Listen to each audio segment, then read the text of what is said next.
Alright, we're Hello. live. Doing some gold inlay. Still, days and days later. I'm almost done with the pommel. And I've got my guard all inlaid. I'm going to put a tiny bit on the pommel nut.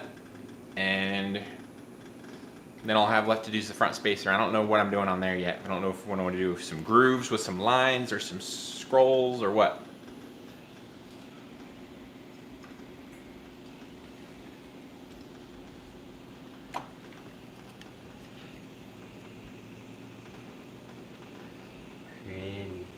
It's a little messy right now, but it'll get cleaned up. Let's see. Yeah, so every other one of these little scrolls has a little tiny like ball at the end of it. Whoop! Aiming right at your mic here with some fire. So there's a little tiny ball at the end of each one of the, or every other scroll, and then every other scroll has a little point to it. So to fill that little ball area, take the 24 karat gold, and I like to normalize it as I go. So I'll normalize or anneal a little bit of it, just heating it up till it's just barely glowing. And then to make a ball, or little ball on the end to fill that, we just melt the end of the wire.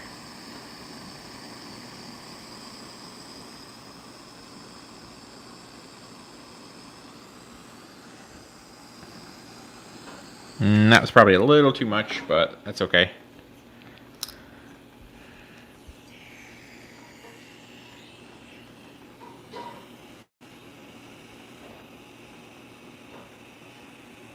I've got the groove. The grooves are all dovetailed and everything too, with nice deep dovetails. Hey everybody!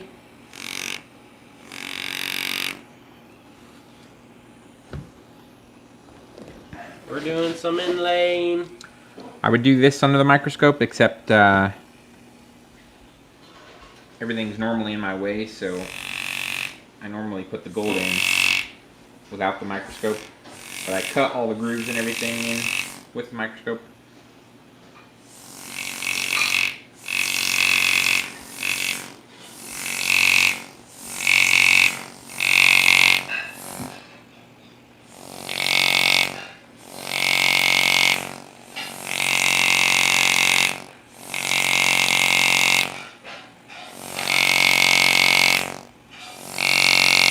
Yeah, it was definitely a little too much gold there, but it's okay.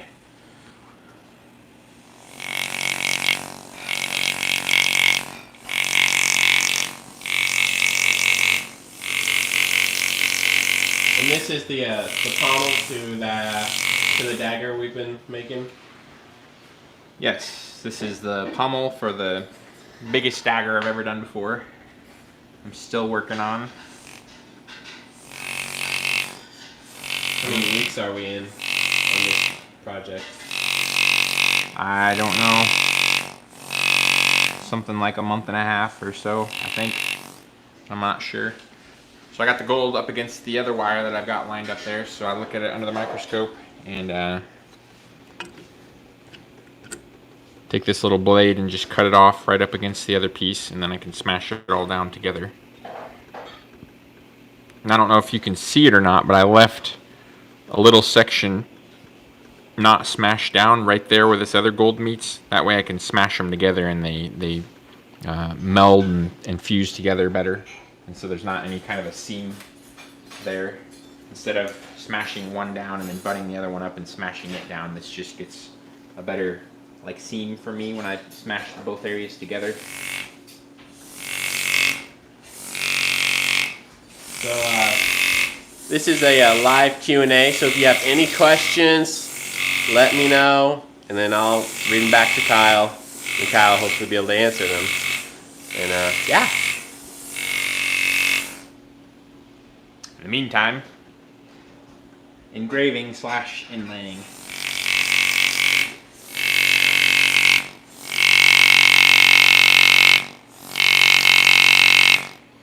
So one of my favorite parts about gold inlay is sanding everything smooth after I'm done inlaying, because it looks all rough and there's little bits of gold and stuff, kind of little super thin aluminum foil kind of bits of gold coming off where there was a little too much and it smashed out. But then you just go and sand it and it all just starts looking really smooth and nice. I can't put things in my face. Your contraption.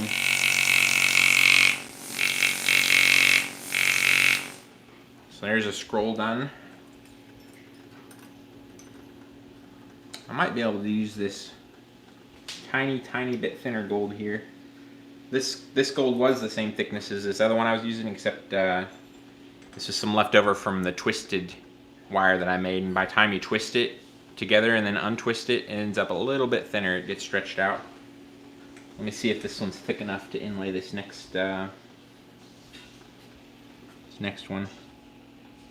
I'm gonna save it for later, I guess. I'm gonna keep using this nice clean new wire here. If you guys have any questions about anything knife related, now's your time. Ask them, and we'll see what we can do.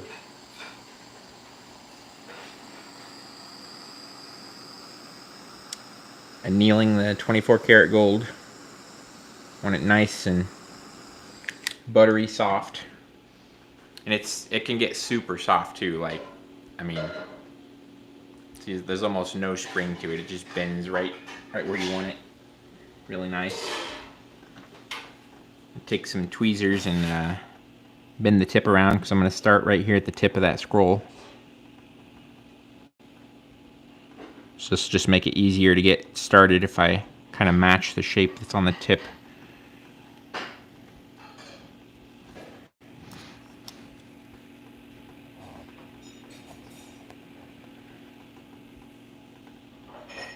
Something like this.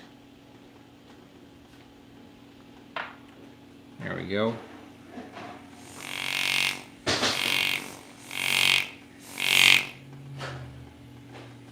That tip bent over a little bit more.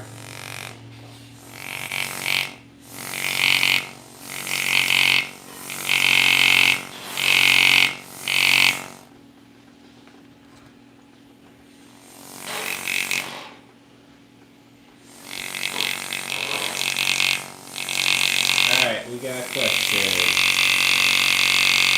Yeah? Wild Stang is asking, I recently ordered Sanmai from New Jersey Steel, 1/8 inch thick. Going to make an 8-inch chef knife. Never worked with Sanmai before. Should I heat treat before or after grinding bevels? That's a good question. I've not really done a whole lot, or almost nothing when it comes to Sanmai, but it should be real similar, like working with Damascus. With 8-inch chef knives, they can kind of warp sometimes during heat treat. So if you don't grind the bevels in, there's a better chance that it won't warp. But if you don't want as much like hardened steel to grind, then I would grind the bevels in like I don't know, at least 50% of the way. Probably, maybe up to like 70 at the very max, and then do like 30% of grinding after heat treat. It depends on, like, I don't know if you have like a surface grinder magnet or not to like slap the blade on after you harden it, because that can actually, if you put it on a magnet or something flat, that can suck it down if it had a little bit of a warp in it. If it's just hot enough to where it can pull it flat and keep it flat. If it cools down too much in the quench, then it won't be able to straighten it. But if you grind the bevels, then you can't stick it on the surface grinder magnet or some similar method. So really, the Sanmai part shouldn't matter either way. It just depends on how much grinding you want to do after it's hardened, and how much of a chance you want to take with messing with warpage and stuff. That's probably the only two factors that I would really worry about. So for folks who don't know, like me, what's San Mai? Is that like a style of Damascus or something? Or is it just a brand? Or what? San Mai can be a bunch of different things, but normally, like traditionally, San Mai is like a high carbon piece of steel in the center of the blade with some lower carbon pieces on the outside, or even just different high carbon pieces on the outside. But it can also be like, you can do San Mai with like Damascus pieces on the outside, so it's 3 pieces. So you can do like Damascus pieces on the outside and a carbon piece in the middle, or Damascus in the middle and carbon on the outside, or you can do carbon piece in the middle and stainless steel on the outsides. But San Mai is normally 3 pieces that are all sandwiched together, kind of like a 3-layer Damascus.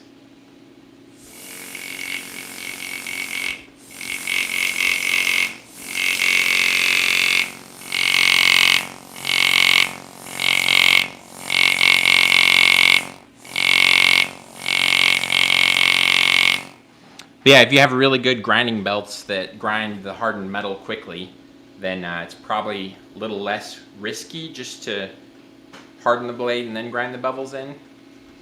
And then you can just add however much risk you want to by grinding beforehand.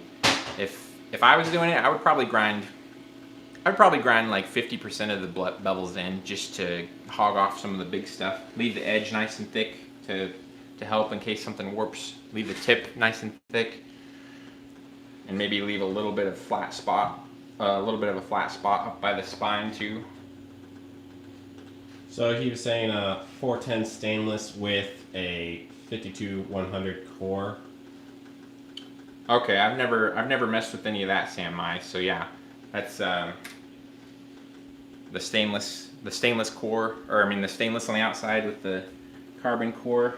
Mm-hmm. Should make a really good kitchen knife, but yeah, I really don't have experience working with that type of San Mai, so if you got it from New Jersey Steel Baron, I would ask them what they recommend doing as far as grinding the bevels in or not before after heat treat. I'm gonna guess that it would be it definitely would be a lot less risky regardless to grind the bevels in after heat treat, especially with a stainless steel composite like that. But I haven't personally done that before. Alright, we got another question. Rick says, can you talk about your microscope setup and what you started engraving with? Yeah.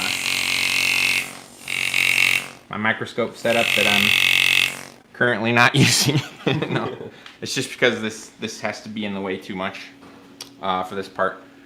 Yeah, well, you can see the brand here, and I believe this is from GRS. All this engraving equipment is.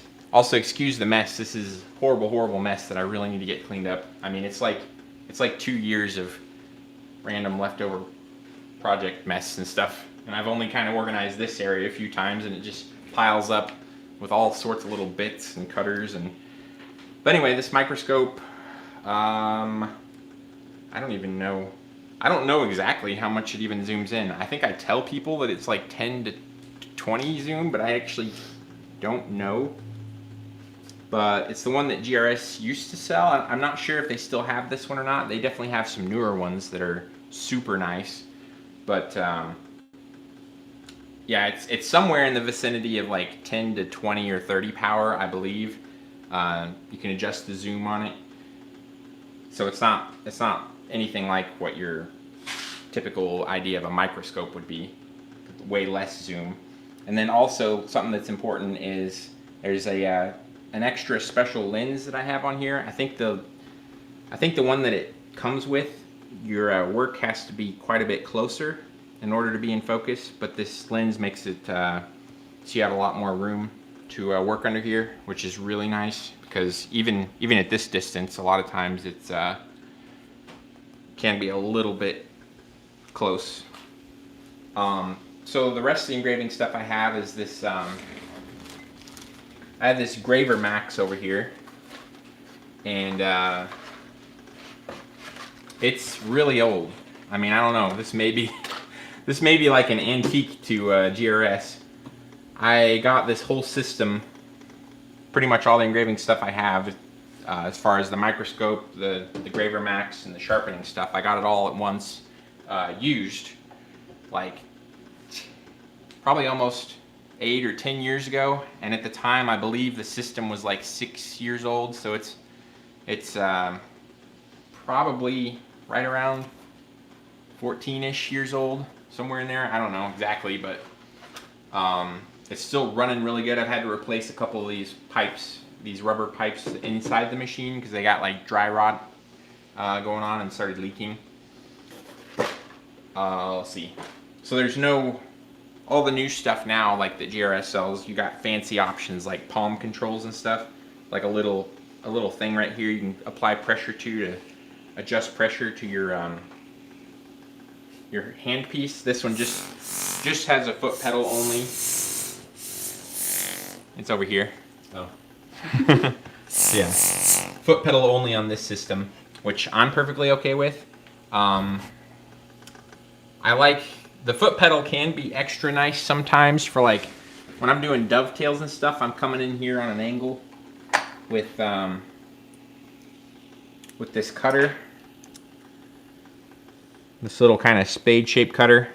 I'm coming in on an angle and I'm holding the thing like this. So if you had the hand piece, the palm control, you'd have to have your palm up here doing something, or I don't know, maybe your thumb or something. But the foot control makes it really nice for doing stuff like that. But at the same time, if you're doing just standard line cutting engraving, the palm control feels really nice and it's easy to control. I'm pretty sure the brand new stuff with the palm control, I think that equipment works either way and you have both options. So both options would be nice for some things. I don't remember what the original question was. Something about a microscope? Yeah, you just want to know what your setup was. Your microscope setup and what you started engraving with. Oh, yeah. So I could show you something that's super, super handy for when you first get into engraving. So you can use something like this to sharpen your engraving chisels, but you have to know what angles and stuff you want it set at. This allows for a lot more flexibility with making different styles of chisels and stuff, but you have to know exactly what angles you want and set them properly, and do everything properly as far as doing the right angles. Something that you can do to get around that without like learning exactly how to run all that stuff is use one of these little jigs, which is super, super cool. You don't have to know any of the angles you want or anything. This is for a 105-degree point. I like using this, but if you're just starting out, this can really help. As long as you don't rely on it and like it becomes a crutch and you can't use this, because you want to be able to use this too at some point. But this is really, really good. So all you got to do is stick your chisel in there, and or your graver, and then it's got these different holes that hit all the different angles you need, and make sharpening and engraving chisel like super, super easy. And one of the most important things about engraving is getting a really sharp chisel, because if you don't get your chisel sharp right off the get-go, everything is just going to fight you extra hard, and you don't want the chisel to be something that fights you. Especially if you're doing something kind of hard, and like a harder steel or stainless or something, they can chip the end off your engraving chisel constantly, and you got to be over here sharpening it. I think on one of my projects I was sharpening the chisel like every 5 minutes because I was on some stainless steel that was hardened a little bit. Alright, so we got a couple more questions coming in. Great job with questions, guys. Alright, so the next question is Josh. He asks, first I'd like to say great name. So he says, so as a hobbyist blacksmith, building up my workshop tool list, what would you recommend? Targeted first bigger purchase. So like what do you recommend for his next big purchase? And he has a couple options here. Either a heat treat oven. He wants a 2x72. He currently has a 2x42. Or building a forge press. So I'm assuming Josh is using the hammer the old-fashioned way. Well, I think the press, as fun as it would be, would probably be the third thing on that list for me, because getting a good heat treat is more important than making cool Damascus and stuff, and the heat treating oven will help with that a lot.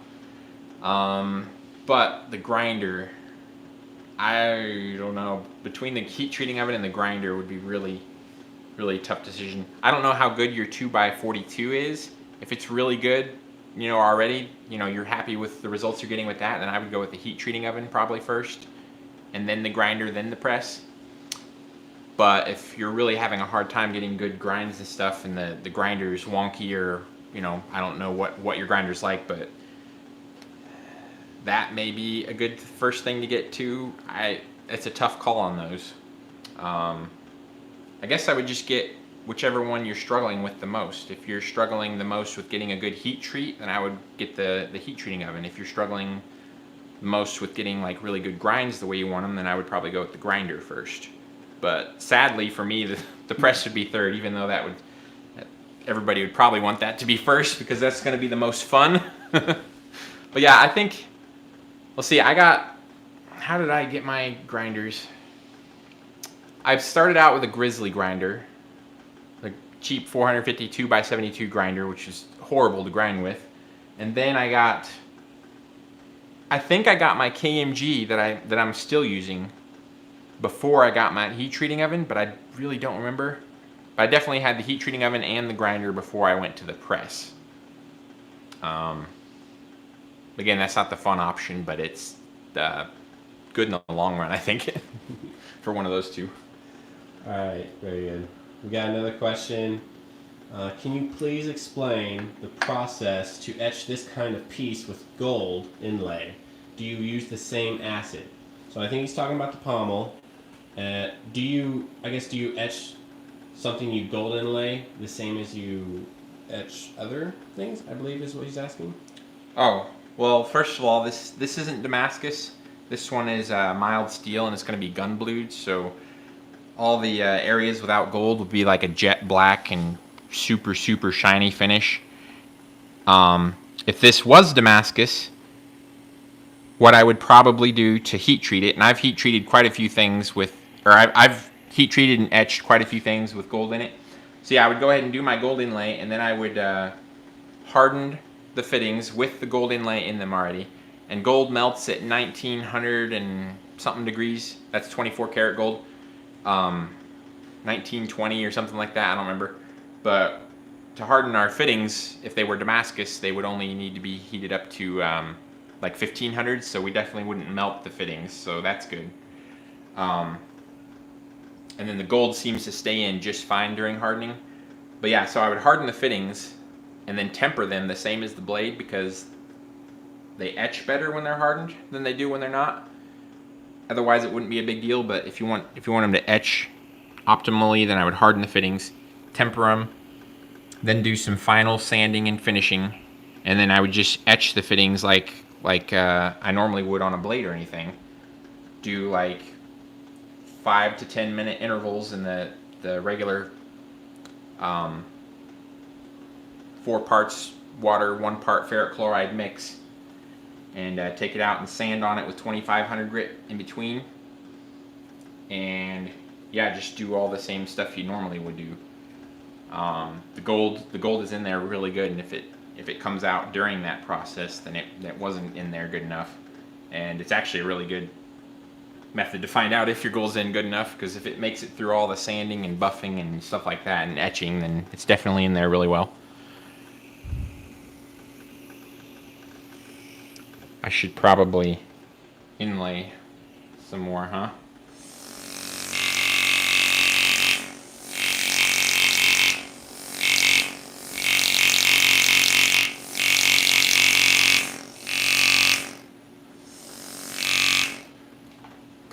Alright, so Josh is replying to you. He says the grinder works, but is very limited with only a flat platen usable.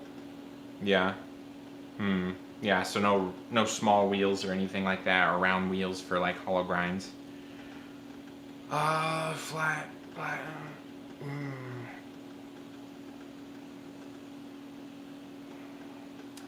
Oh boy.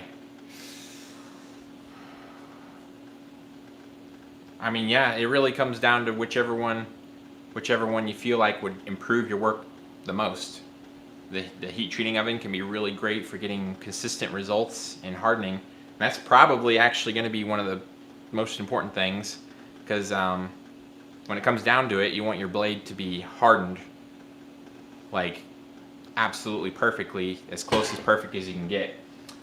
And that's more important than cosmetic flaws and stuff. Like if you're getting dips or something in your blades, it's more important to have a really good solid heat treat. But if you're like getting excellent results with the forge or sending it off or however you're heat treating, then the grinder might be a better way. So I really can't answer that for you, but definitely not the press for me anyway.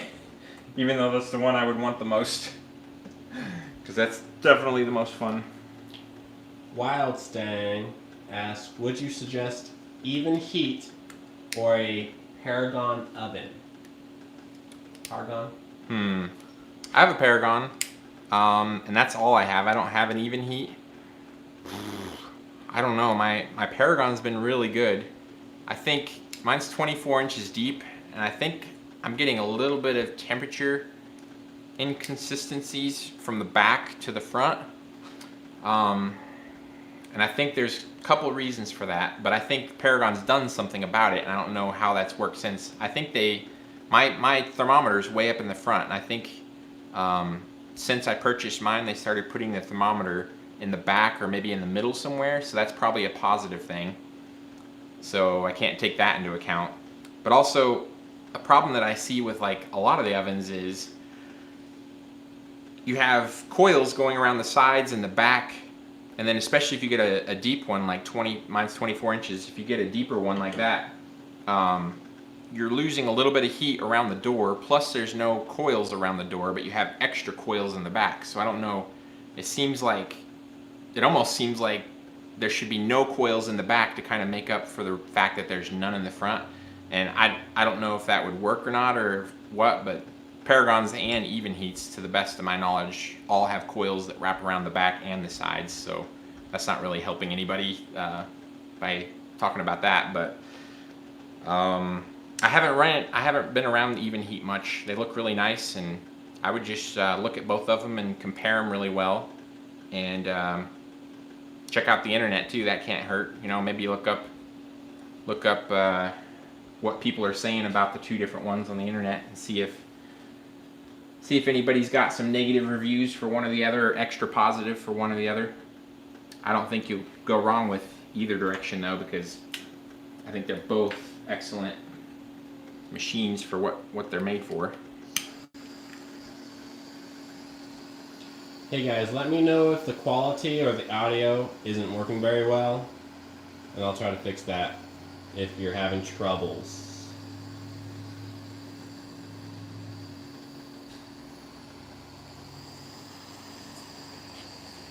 How much money in gold do you think you're holding? About a foot of 20 thousandths, 24 karat. How much was I paying a foot?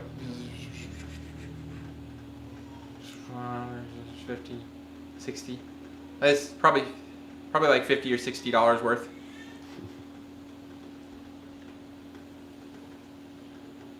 I think. That's if gold is like around $1,900 an ounce. Or 23, 19. I don't remember. Too many numbers. I don't remember what I paid for it last. I don't think the price has changed recently since I bought this gold a couple weeks ago.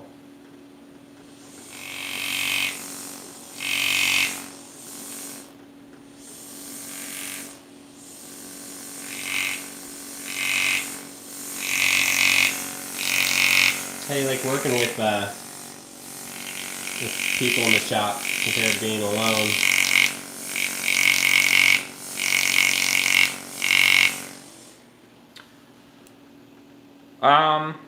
Oh, I really like it.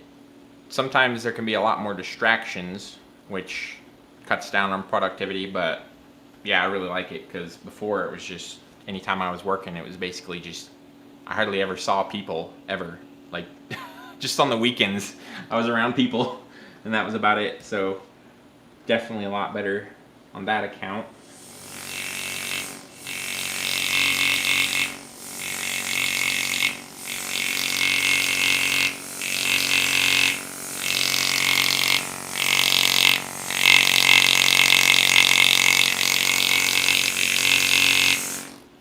So here we got it's not really a question, it's more of a statement. It says, hey Kyle, I'm from Brazil, and I've realized that the knife makers here use a different etching process. Here they use the ferric chloride, then they use a thing called manganese phosphate. Manganese phosphate. Yeah. That's interesting. Yeah. I don't think that's exclusively a Brazilian thing. I know people like all over the place that do that. That's a finish I haven't messed around with. I've done like gun bluing. Yeah, I know some people in France who do manganese phosphate and United States and stuff too, and get some really nice results with it. One of the finishes I'm working with currently is I'm trying to perfect the instant coffee darkening method. Trying to figure out a way to get that to come out exactly how I want, repeatable every time. So yeah, somebody had a question about the gold price. I think I said this was $50 or $60. In comparison, this one's only a little bit thicker. Well, it's a good amount thicker. Like this is 20 thousandths thick and this is 32 thousandths. But in comparison, this was a couple $100 for just a little bit longer piece, because even though it's not really that thick, there's a lot more gold there. So use that for some of the thick blinds. Nice. We got another question. Jim, he says, I recently joined the ABS this January. I live in Canada with limited bladesmiths to mentor from. So what would be the best resource online to shorten my learning curve? Our YouTube videos? Yeah, our YouTube videos. No, let's see. Well, for me, something that helped out greatly was blade forms, because when I first got into knife making, I wasn't around a whole lot of knife makers at first, even though there was plenty in like the pretty close around my area. But blade forms was huge because I could go on there and see other people's work and interact with different collectors and makers and get some really good feedback and critique on my knives. Now I haven't really been on there at all in the last like 7 or 8 years, but if it's anything like it was, then it was super helpful for me being on there. And if you post your work and you really want to grow from it, then post it and ask for a critique. Don't just post it without asking for a critique if you don't want one, or if you do want one, because if you don't ask for it, then most of the time people won't really give you good constructive criticism or anything. But then at the same time, if you ask for it, you definitely got to be willing to handle what they say. But yeah, blade forms, and then I'm constantly on Instagram, like looking at other people's work and just studying things and being inspired by other knife makers and engravers and just other artists of all sorts of different things, just constantly studying and looking at different people's work and different types of things to get inspired by. So I really like Instagram for that purpose. I don't know how it would work to like ask for constructive criticism on there. May or may not work if you had like a following, but blade forms is really good for that. Isn't there some schools? I know they're probably not any in Canada, but I'm understanding if you take a school, then it shortens the 2-year thing. Yeah, you can go to the ABS school to make it so you can test for journeyman quicker. I don't think that was the question though. Yeah, he's just trying to shorten his learning curve. We got another question. First off, Jim says, haha, your content is amazing. Thanks. All right. Thank you, Josh. You're welcome. That is Joshua's hard work. So, Wild Stang, he asks, does it feel weird to be teaching your dad instead of other way around? Does he get annoyed with your high standards? That's actually really funny. Yeah, it is really strange sometimes to be teaching my dad. I built houses with my dad for a couple years. We built a couple really nice houses from the ground up. And so I was always learning under Dad with that.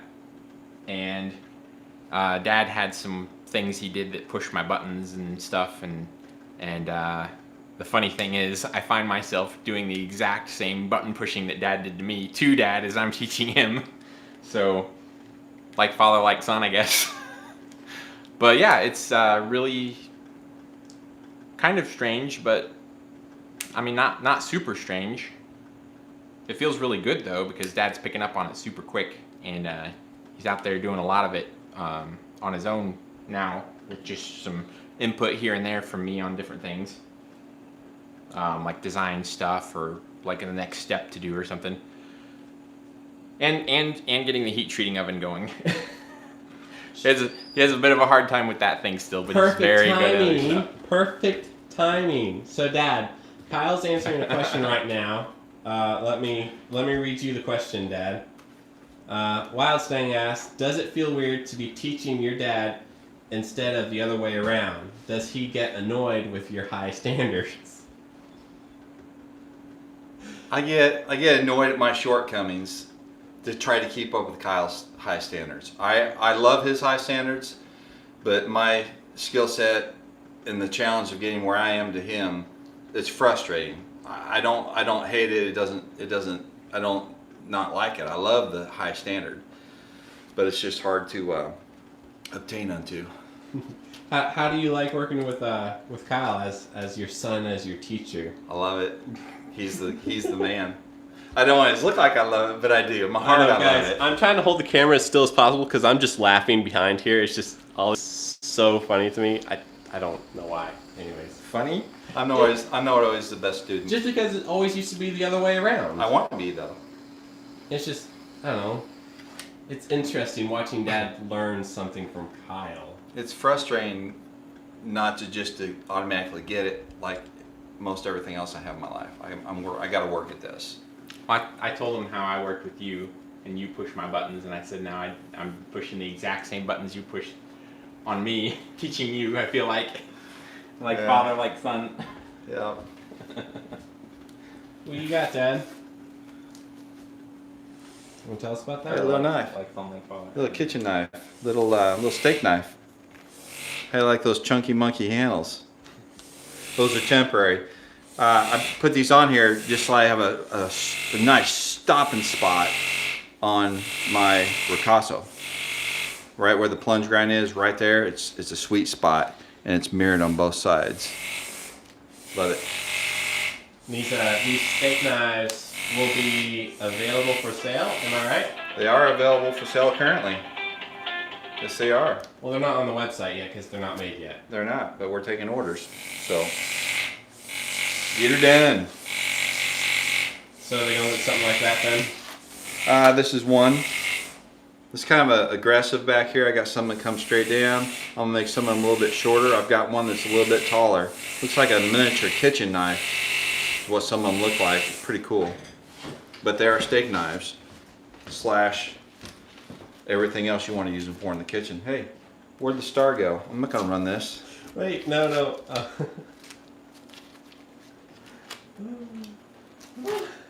Dead air. So, Wild Stang. So we're talking about teaching Dad. So I wanted to show you guys this. Is Dad's latest knife that he just finished day before last, I think. I am super proud of this one, big time. I love the handle shape, especially. Like this handle looks exactly like what I pictured in my mind, and then Dad went out and made it. And this vintage micarta is like super cool on here. It's got some just really, really nice gentle curves, and it feels amazing. This handle this handle probably wouldn't look much better than what it looks now, even if I made it and put it on like a really fancy, high-end tactical fighter or something. But it's on a sweet kitchen knife and it feels really good. 5160. So yeah, I love this one big time. Cool. My favorite of Dad's, even though it's not even the fanciest. Wild Stang's kind of adding to his question. He says, I noticed you got frustrated with coffee etching when he kept saying it wasn't dark enough. Yeah. The slow, silent walk to the buffer said it all. Remember when you kicked that chair a little bit? It was in my way. I am proud of that shot because I actually got the feeling. Dad was a little frustrated and stuff. It was in the way. It was a safety issue. The chair was in the way. Yeah. But yeah, the coffee etching's been quite the journey, hasn't it, Dad? The coffee Yes. etching thing Yes. is still a problem. I thought I had it figured out really well, but we're still working on it. Even last night, we have one of the blades that's kind of a test blade. It's like Dad's second knife or something. We've been kind of using that as a test blade to try to get really good coffee etch on it.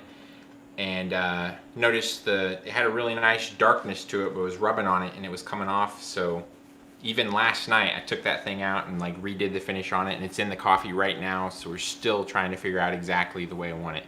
I want to get a beautiful, perfect contrast with chatoyance, without like the blade being discolored with yellow. I want the blade to be discolored with black, but not on the 15 and 20. So still working on getting that perfect process down, but I feel like we're really close because we're getting the amazing contrast and stuff now, just not getting it to stick everywhere or something. So doing some different experiments with steel wool versus the buffer versus sandpaper, just to give it some little micro abrasions to stick to and stuff. But then you lose chatoyance too at the same time, so We like a chatoyance. it's an Chatoyance epic good. battle, 14-year battle of chatoyance and contrast. Darkness. Rick Because says a lot of times you only get one or the other. Rick says that looks fast. Yeah, buddy. Mm-hmm. And Yeah, it's nice and thin too. The blade's ground down super thin, and then a nice taper on the blade. Looks like it's probably 108 thousandths thick. I don't know, somewhere around there. Really close. Really close. what'd you come in here for, Dad? I forgot. I'll go put this back. You were going to ask Kyle something. Yeah. I don't know. I totally forgot. This is more fun though. I'll have to say that. Okay. You want me to leave? Well, you're not going to ask him anything. You can ask him stuff. Let me see it. Ask Kyle? Oh, yeah.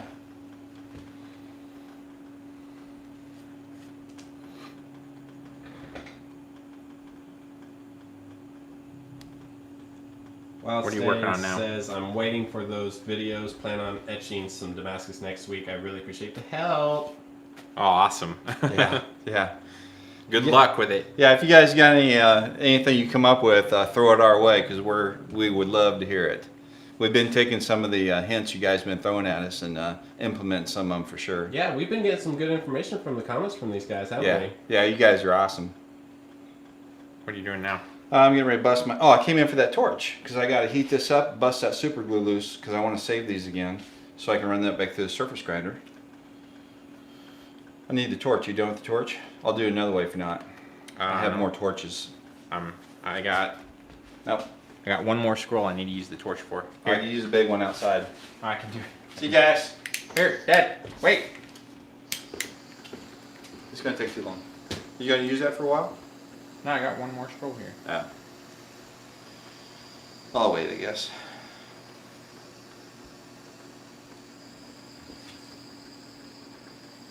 All right, we got another question from Josh.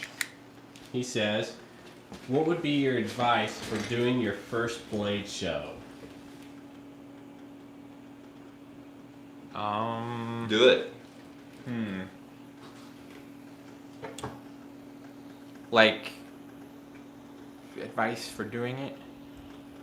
Yeah, probably like, what kind of knives, how many knives, that kind of stuff, maybe, possibly. Walk around front of the table and meet and greet. Meet and greet your customers as they come up. Walk out from around the table and go out and meet your customers. Touch them. Make it personal. Yeah, I guess walk around. Sorry. Touch them. Yep. Yeah, shake their hand, pat them on the back, say, hey, glad you guys showed up. See ya. Dad's signing off. Well, yeah, something that is very important about all knife shows is definitely don't sit down behind your table, because that looks like you're not interested. Just maybe a couple minutes or something you can sit down if you're like really exhausted, but try to stand up at your table a lot, because that is just way more engaging for people when they're walking by, and they're standing up. You can be shaking people's hands and talking to them and stuff without like sitting down low. And I know a couple people that use some really tall chairs and it almost looks like they're standing up. That's a pretty good option too. Because then they're basically almost at standing level and they're sitting down. But about the blade show, that doesn't really apply to blade. That just applies to any knife show. So what is Blade Show? Tell me a little bit about that. I'm not familiar with it.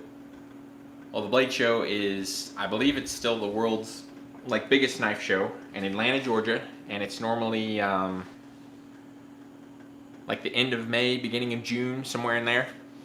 And it's a three-day show, and you got tactical guys, and you got stock removal guys, and forge guys, and you got suppliers, and just everything you can think of knife related, and some non-knife related stuff too. There have been some vendors there with other random things that are kind of like different leather type objects and stuff like that. And you got lots of equipment. There's tons of different grinder dealers and stuff. But yeah, I would definitely, the table's kind of expensive. I mean, well, that's kind of relative, I guess, but you definitely want a good assortment of knives that show. A lot of times I don't have any knives at the Blade Show because they're custom orders or anything, so I should listen to this too. But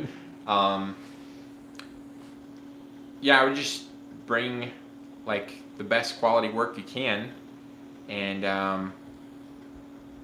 have a nice setup on your table. Definitely want a nice tablecloth. That can help a lot because you want your table to look good. Have a photo book or something on there, or an iPad playing with some pictures of your work. Can we show them a little bit of what you got, like what your tablecloth looks like and stuff, maybe? If we get it out. Oh, okay, never mind. I think there's lots of pictures of it out there somewhere, maybe. Oh. I don't know. My tablecloth's actually kind of outdated. I need to get something newer. I feel like it's kind of getting old because I've had it at the same show for quite a few years now, I guess. Business cards? Yeah, have business cards. Maybe have some candy on your table. That really seems to at least get a lot of kids to come over and grab handfuls anyway. I don't know if that's helpful or not, but it feels good kind of sometimes. Well, that's what you always did. Yeah, most of the time I have candy on the table. But yeah, I just bring good quality knives and interact with the customers and stuff. Something that's also important to think about is don't think of the show as necessarily a place where you're just trying to sell knives. I think that's kind of the wrong way to look at a show. I look at a knife show as a way to interact with the customers and give the customers a little piece of me, because they can come there and talk to me about all sorts of random whatever, and we can actually build a relationship that way in person and shake each other's hands in person and stuff. So the show is more about building relationships with your customers and other knife makers also, because that's awesome to do. And it's also a good opportunity for the customers to be able to come up and feel your knives in person, because it's one thing to see a picture of it online, but if they can see it and feel it in person and see that show light doing that amazing chatoyance and stuff off the blade in that giant room and everything, I mean, that makes a big difference too. So think of a knife show as a way to sell yourself and make friends instead of focusing on just trying to sell knives. Selling knives is just kind of a byproduct of all that, I guess. I don't know. Does that make sense? Yeah, makes sense. Good stuff. All right, well, that's all the time we have for. Wait, we're done already? Well, it's 50 minutes. 48. Okay. I only inlaid like a half a thing here. Well, okay. We can Okay, keep going. I think we should definitely go until I get this last scroll inlaid. And then I want to sand off the all the rough gold real quick out in the shop, so people can see what I thought was my favorite part of gold inlay. It's when you start cleaning all that up, how pretty it looks. Does it come through okay on the camera? I gotta get real close up. Otherwise, yeah, just like that. I can see it great like that. Looks Okay. really good. Wait, why are you using your cell phone? What else am I going to use? The big camera? I can't go live with that. Oh. I'm figuring out how, though. Oh, I thought we did last time, but I guess you didn't, did you? Well, I feel like there was something else about engraving that I was going to point out here. Oh, so I don't Josh says this is a local knife show in Virginia, looking at more presentation on how do I draw people's eyes. So he's just trying to draw people's eyes, which you kind of answered that. Oh, well, I could say more on that. Yeah, go for it. Yeah, so drawing people's attention can be really important because sometimes some of the big dogs have some really cool displays and stuff. Like they'll have their knives up off the table. One thing you can do is make a really big knife of some sort. I mean, that's always an attention drawer. Something else I noticed, if you this is a little thing, but if you really want to draw more attention with Damascus at a knife show, then make the pattern more bold than you would normally, maybe, because the more of a bold pattern just is more eye-catching from a distance than something with like thousands of layers that you gotta hold like this to really appreciate. So if it's a specific knife for a knife show, then a little more of a bold pattern can help. And also if it's, even if it's not a big knife, but if you make some kind of stand or something like this, I don't do this much, but I should probably do it more, but if you make some kind of stand to where the knife will, you know, kind of stand up on your table, that can also help draw people over. Oh, yeah, something else that I have been doing for a while now is Caleb, my brother, does all my knife photography, and he does some really good photos. And since I don't have enough time to like have really high-end, like a bunch of really high-end pieces on the table, this helps draw people's eye and just give them something cool to look at. I'll have a big print made of a knife, and I normally like will only take it to 1 or 2 shows maybe, and then I'll have another one made. But yeah, I'll get a big print that's like this big and set it up on a little tiny easel thing right on the table, and that just kind of can draw people's attention from a little bit across the room. And if it's a really good photo, I mean, you could have people just standing there just looking at it for a while and stuff and appreciating the details of the knife blown up on a really nice big photo. You can get them online. I don't remember where he gets them, but I think the normal, like a pretty good size print with a nice thick backing was somewhere between like $50 and $100 or something. And it's totally worth it because it draws people over and gives them just more of your stuff to see and talk about and stuff too. Well, that's cool. So we decided to keep on going live until, and what's the goal? I want to get this scroll done, and then we'll go out and sand this off a little bit so they can see what this gold looks like sanded. I want to show them the guard too, because I got the gold inlay down on that. So maybe a close up of that. In fact, we should probably just put the knife together real quick and show them a quick overview of the knife. It's gonna take me forever to get this scroll done though. I think I've only done like 2 scrolls since we started. Yeah, something like that. Josh says, great advice, networking. So, cool. Andrew says, wait, what's your favorite family activity besides knife making? Wow, this thing's loud, isn't it? It's loud. Favorite family activity besides knife making? Well, we have Friday movie night every once in a while. That's fun. Oh yeah, I do like that. That's probably one of my favorite family activities.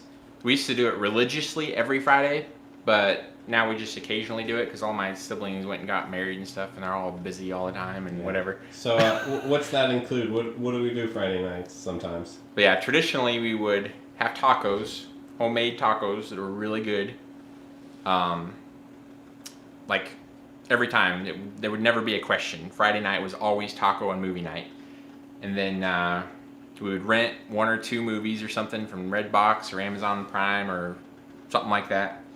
And we would have popcorn and ice cream and soda pop and all that on Friday night only. We wouldn't drink soda through the week, wouldn't have ice cream through the week most of the time, but on Friday night we'd have soda, ice cream, tacos, movie, popcorn, the works. And yeah, and just watch movies and have a good time. And we still do that occasionally, and it's really fun when we get to do that. And then now that everybody's married and stuff, we can sit around and talk and stuff too, because there's more stuff to talk about than when all the kids were little. Hey, we got a reply here. It says, hey from Belgium. Thanks for all the advice and keep sharing your work. Congratulations to you both for the excellent content. Well, thank you. Thank you very much. You know what? I actually need that torch because this last scroll needs to have a little ball on it, and I don't have. I normalized a little piece before Dad took the torch, but I didn't put a ball on it. So let's go out and shop and grab a torch. Robert says something interesting. He says,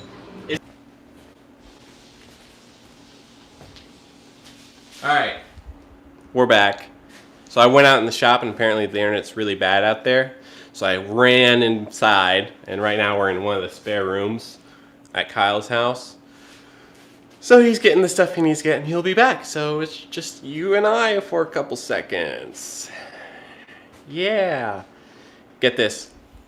Kyle's probably one of the only guys who brought air into his bedroom. Yeah, guys, I have a 150-pound air outlet right here that I could just plug a standard hose into and do some tire work or something in my master bedroom. I don't actually sleep in this master bedroom.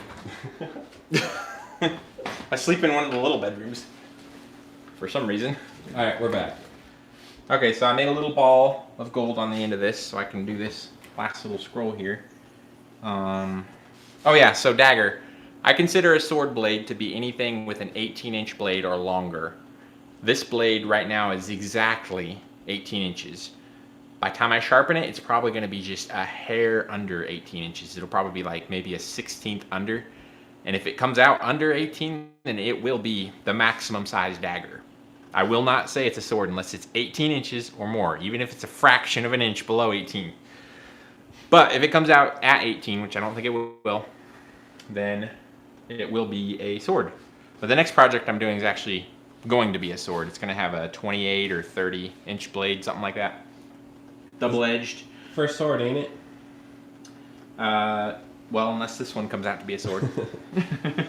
Wildstang asked, do you all live in the same house? No. I have my house here. All this stuff you see on YouTube is my house / shop. And then Josh and his wife have their own, and everybody's got their own houses, and they just come here to work. Yeah. All together. It's probably it's a 30-minute drive for me and my dad, and then about an hour drive for for Caleb. And yeah, it's like going to work, kind of. Only not for Kyle, because he wakes up at work. Which has been your entire life almost, right? Kind of, ish, maybe. No. Not when I worked with Dad. Oh, yeah. Alright, so Sam asked, what is your favorite part about of bladesmithing? Forging, making Damascus, grinding, handle work.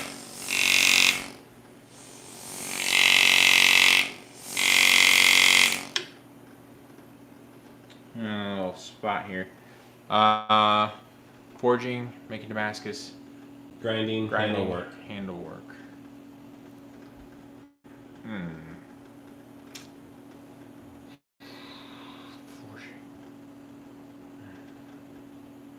Well, I know you're pretty relaxed when it comes to hand sanding.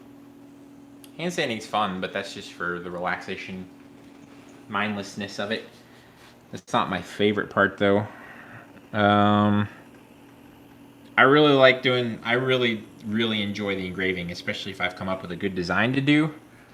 Now, if I'm struggling coming up, like figuring out a design is one of the hardest parts for me. But if I have a good design, then I really like engraving. It's got to be close to one of my favorite parts. Making Damascus is a lot of fun. Grinding's not my favorite. I would say doing certain types of handwork, things that need done by hand, like different carving and stuff. Like when the stagger, the fluted handle for this dagger, I really enjoyed doing the fluted handle for that a lot. There's just a lot of precise like filing and sanding and stuff. So that stuff like that probably.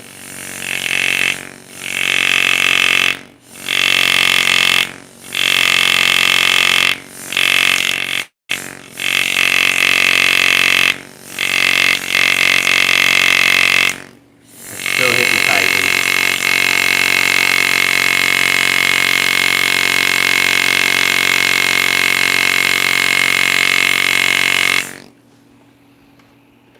All right. So now you just gotta sand that. So can you take this out in the shop? We'll try it again, see what happens. And if it bugs up again, then I'll just have to run back in here. You've done live streams in the shop before? Yeah, I have. Something weird's going on. You need to be on internet, cell phone internet to do that? I am on cell phone internet. Well, it should be fine out there then. Yeah. It snowed out yesterday. And it's freezing cold. Like, it's colder than it... Well, it occasionally gets this cold, but it's just super, super cold out. Well, I was saying, doesn't that dent the... I gotta reread it. Doesn't that dent the pommel? It can squish the metal a little bit right around the edges. Like, it won't out here. Like, I could do that all day long and it wouldn't do anything. I do have a brass. This is brass on here. It actually squishes out quite a bit. So it won't do anything out here. The brass won't. If I focus on one spot for a long time and hit it really hard, where there's a groove cut in, then it could round the edge just a little bit, but not really much. But yeah, this brass doesn't do much to it. Okay, I think we about got it. Just make sure it looks good. Well, I brought this sandpaper in here. I might be able to sand it in here. This vise isn't like sturdy to be sanding on though. Let me tighten this so it doesn't turn. Try it in here. So yeah, this is one of my favorite parts of doing gold inlay, is sanding off all the rough bits after you get it inlaid, because it just cleans it up right in front of your eyes. Makes some really nice little gold dust.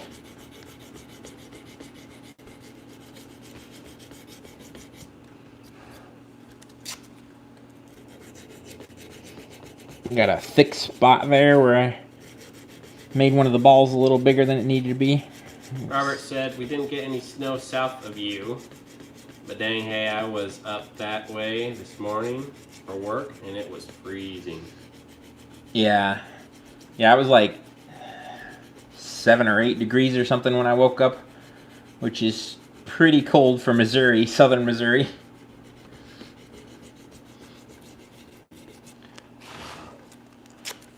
Super cold. Goody.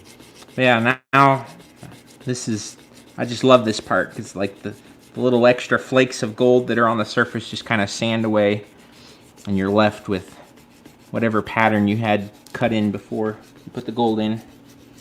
Mustang says he's in Iowa. Iowa. Robert says, no, that's cold.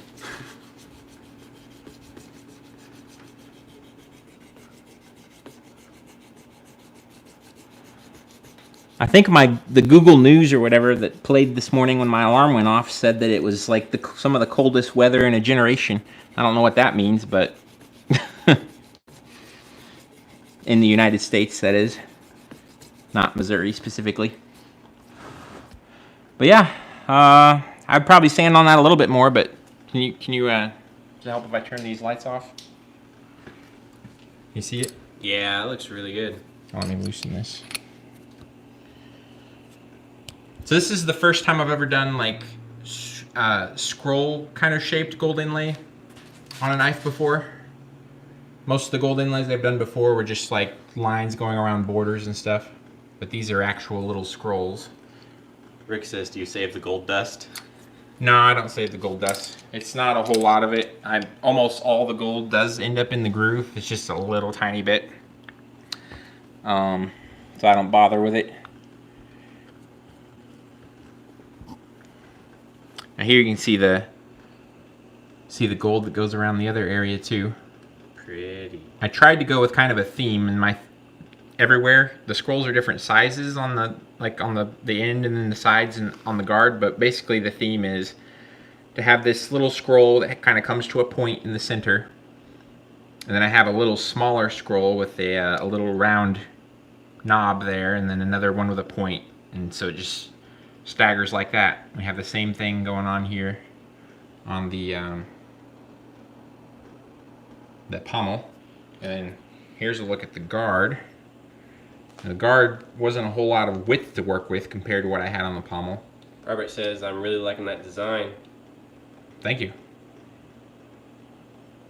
But yeah, here's the gold inlay on the guard. Now when I get this blued, when I get these pieces all gun blued, it's just gonna pop like crazy and just be screaming at you. I just went with a little bit of a light border line around the piece here. But yeah, we can take it out and put it on the knife real quick if you guys want to see that. And say adieu. Hopefully we don't lose internet.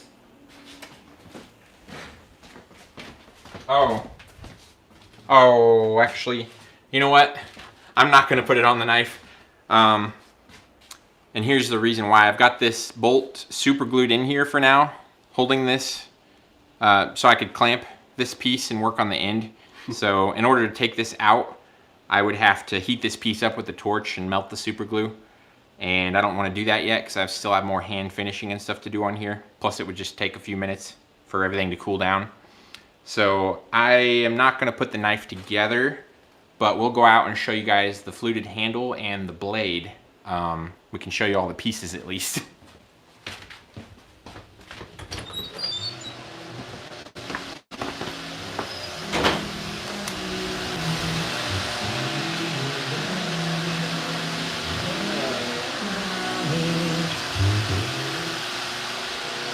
Copyright music. Okay. Wild Stang asks, how do you get the gun blue to not be splotchy? Well, the trick to that is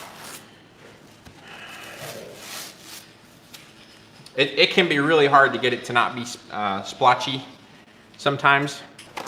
But the best thing I found is to have a really good system down for it. Let me see that sword. Hang on, let me clean the tape goo off of it. So it looks its best. But yeah, with gun bluing, something that really helps out is to use the cleaner, the chemical cleaner that they recommend for it. I dunk the pieces in the cleaner for like 30 or 40 minutes before I put them into the bluing. You also really want to be diligent about cleaning the parts really well before you put them in there. Like clean them off with soap really, really well. Successful bluing is all about the right temperature of your bluing salts and about how clean you can get your parts. So yeah, here's the blade. Ryan says, definitely Master Smith quality. Your work is awesome. Thank you. So here's the blade. Can stick the guard on there, I guess. You gotta hurry up, my phone's gonna die here shortly.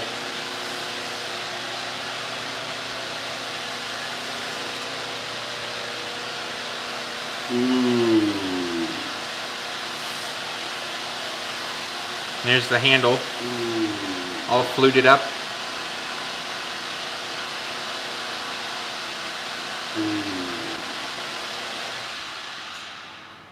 That looks good. You see the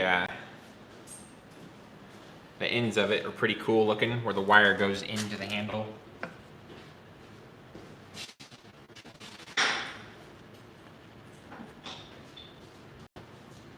The pommel nut. I'm gonna put a little bit of gold on the pommel nut, probably just a line or two. And then I still have this front spacer to engrave on. I'm gonna put gold inlay on that. I don't know if I'm gonna do some lines or if I'm gonna do some little scrolls or what, but I got that to do. And then check out the end of this real quick. I love the end of the handle, even though nobody will see it, where all the gold wire goes inside the ivory and gets hooked on there. I think that's super cool. Great.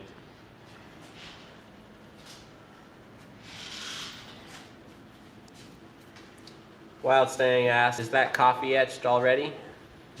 Yes, this blade's coffee darkened and pretty much ready to go, I believe. I gotta sharpen it still, which is gonna be pretty scary because of how long it is, but it should be okay. Yeah, this is the best coffee darkening result I've been able to get so far. Like the blade is really chatoyant and also really dark at the same time. So I'm really happy with this one. If I can get some more results like this, it'd be really good on future projects. So I've got a, check out this buoy here. This is gonna be a double-edged buoy that I'm gonna make sometime this year. And it's got the Damascus from the same billet. Made one massive billet of this Damascus. So it's the same as on that dagger, only in a giant 16.5, 17-inch buoy blade, something like that.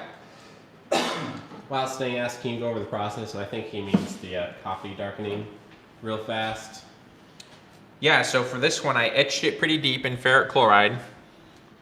And then I buffed it quite a bit to make it really chatoyant and shiny. Lots of buffing. Was kind of delicate with the buffing, but yet I did it a lot just to try to not buff the lines out of the knife too much. But got everything really nice and shiny. And of course I neutralized the acid before buffing. Should mention that just to make sure. Yeah, buffed it a bunch. Got it all the 15 and 20 looking really chatoyant and beautiful. And then I put it in, I used the Nescafe dark roast coffee, one container of it to like a half a gallon of water. And I let that coffee cool down to like room temperature, stuck the blade in there, left it in overnight, took it out, and that's it. Just let it soak overnight in the cold coffee. And that made the 1080 steel nice and dark, and it left the 15 and 20 almost completely alone, so it didn't turn yellow, because I was getting some other results with the 15 and 20 turning yellow when I was using heat. So yeah, that's what I did on that.